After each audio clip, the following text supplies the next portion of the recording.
ഇപ്പോൾ വരുന്ന ഒരു വാർത്തയിലേക്ക് പോവുകയാണ്. ആലപ്പുഴ പുന്നപ്രയിൽ 14-കാരിയായ ക്രൂരപീഡനത്തിന് ഇരയാക്കി കുട്ടിയുടെ പിതാവ് ഉൾപ്പെടെ 3 പേരെ അറസ്റ്റ് ചെയ്തു.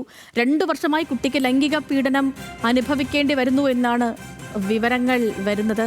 ഇന്നിപ്പോൾ നമ്മൾ ഇതേപോലെ സമാനമായ ഒരു വാർത്ത കൂടി ചർച്ച ചെയ്തൊരു പശ്ചാത്തലമാണുള്ളത്. ഈ കുട്ടിയെ അച്ഛൻ കൊന്നതിന് ശേഷം അച്ഛൻ ആത്മഹത്യ ചെയ്ത സംഭവം, ഈ വിഷയത്തിലെ ഈ പോസ്റ്റ്മോർട്ടം റിപ്പോർട്ടൊക്കെ പുറത്തു വരികയും അത് സജീവമായി ചർച്ച ചെയ്തുകൊണ്ടിരിക്കുകയും ചെയ്യുന്ന ഒരു ഘട്ടത്തിലാണ് വേറൊരു ക്രൂരതയുടെ വാർത്ത കൂടി പുറത്തു വരുന്നത്. അത് ആലപ്പുഴ പുന്നപ്രയിലാണ്. 14-കാരിയാണ് ക്രൂരപീഡനത്തിന് ഇരയായത്.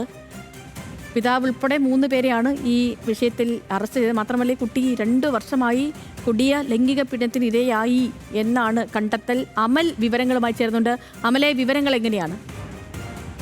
സേതു, 2 വർഷം മുൻപേ തൊട്ട് ഈ പെൺകുട്ടി, 14 വയസ്സുകാരിയായ പെൺകുട്ടി പിതാവിന്റെയും പിതാവിന്റെ സഹോദരി ഭർത്താവിന്റെയും സഹോദരിയുടെ മകന്റെയും ക്രൂരമായ പീഡനങ്ങൾക്ക് ഇരയായിരുന്നു എന്നാണ് ഇപ്പോൾ പുറത്തു വരുന്ന വിവരം. ഏതായാലും പുന്നപ്ര പോലീസ് സ്റ്റേഷനിൽ ഈ 3 പ്രതികളും അറസ്റ്റ് ചെയ്യപ്പെട്ടിട്ടുണ്ട്. ഈ 3 പ്രതികളെയും കൂടുതൽ ചോദ്യം ചെയ്തുകൊണ്ടിരിക്കുകയാണ്.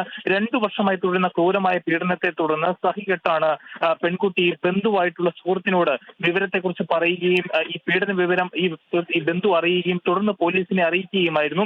ഇതിനെ തുടർന്നാണ് പിതാവിന്റെ സഹോദരി ഭർത്താവും സഹോദരിയുടെ മകനും പിടിയിലാകുന്നത്. ഏതായാലും ഈ ഒരു കേസിനെ സംബന്ധിച്ച് കൂടുതലായിട്ടുള്ള അന്വേഷണങ്ങൾ പോലീസ് നടത്തി വരികയാണ്. കുട്ടിയെ വിദഗ്ധമായിട്ടുള്ള പരിശോധനകളും വൈദ്യപരിശോധനകൾ, അതോടൊപ്പം തന്നെ കുട്ടിക്ക് വേണ്ട കൗൺസിലിംഗ് അടക്കം നൽകുവാനുള്ള ഒരുക്കത്തിലാണ് നിയമപാലകർ ഉള്ളത്. സേതു.